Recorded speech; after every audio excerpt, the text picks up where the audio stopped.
Terri Bever, a wife and a mother of three, awoke on the morning of April 18th, 2016 as she headed to Creekside Church in Texas to teach a 5 AM fitness class. What began as a typical morning ended in a tragedy for the 45-year-old fitness instructor.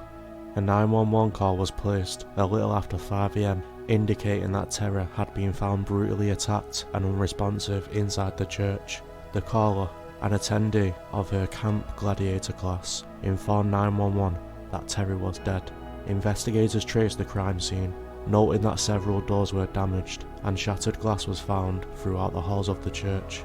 Initially, detectives believed that Terri had stumbled upon a robbery gone wrong, but what they later found indicated that something much more sinister occurred. A search warrant obtained by the police uncovered a surveillance camera that recorded the perimeter and selected areas within the grounds. At 3:50 AM, a person appears, strangely dressed in full police tactical gear, walking slowly down the hallways.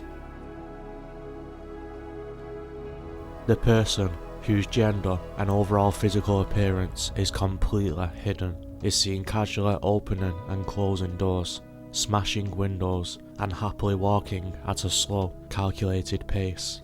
The individual appears to be wielding a hammer in their left hand. The reason for the person dressing up in SWAT gear is unknown, although my speculation of why this is most likely because they wanted some sort of disguise.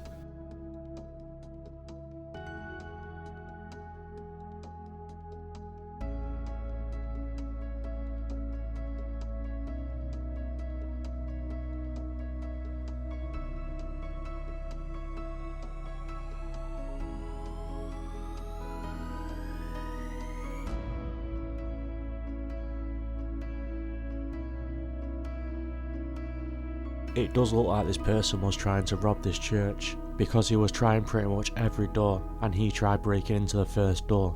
The reason why he ended up brutally murdering Terri though, we will never know. That is, at least until he is caught anyway.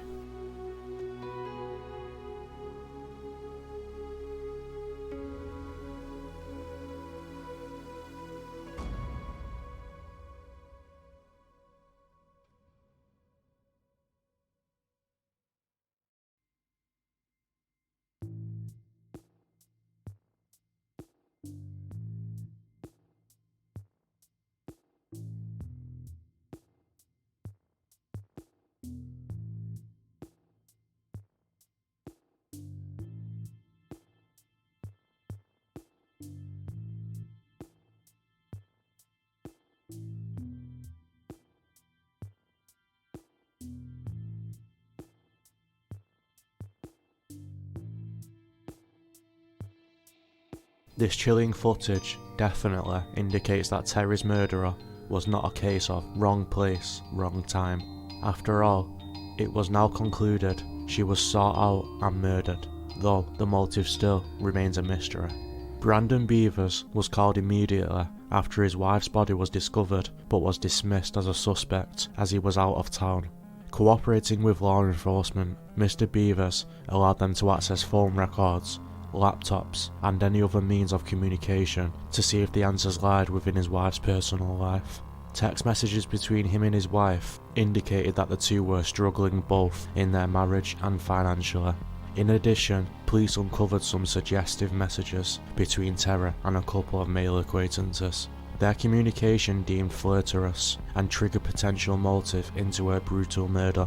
In one instance, a friend recalled to police that Terri received a strange message from a man on LinkedIn, only days before she was killed, although the man's identity or the content of the message has not been publicly revealed. Terri was allegedly bothered by the exchange. Unfortunately, investigators found no evidence that this individual was involved in her murder, despite the unfortunate timing in which it was sent.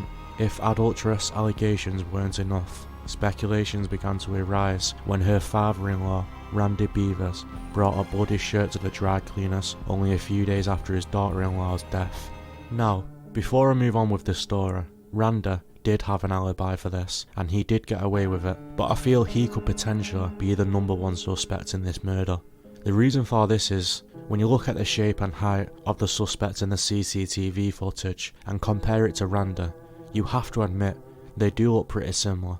Also, maybe Randa could have known something about Terri that we didn't, and he wanted to deal with her. This, we will never know though, but this is just my theory. Let me know what you guys think in the comments below.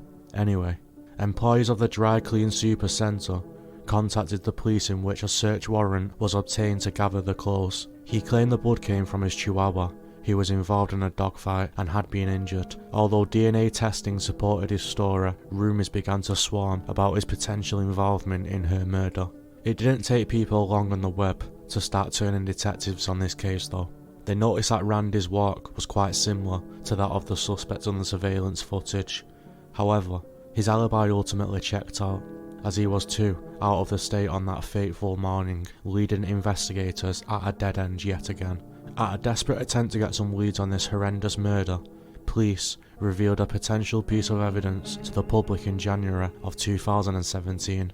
Not only did they obtain surveillance footage from inside the church, but it appeared they had a video of a suspicious car taken from a store located adjacent to the crime scene. A silver Nissan Altima was identified only hours before Terri arrived at the church, slowly circling the parking lot and turning their headlights on and off. A bumper sticker is also seen on the back bumper of the car. However, detectives have been unable to identify its meaning. The appearance of the driver and the car's license plate are not clearly visible in the footage, leaving detectives without a proper ID. While it's unclear if there is a connection to the murder, and the suspicious behaviour of the driver indicates they may at the very least have seen the murderer themselves whilst driving by.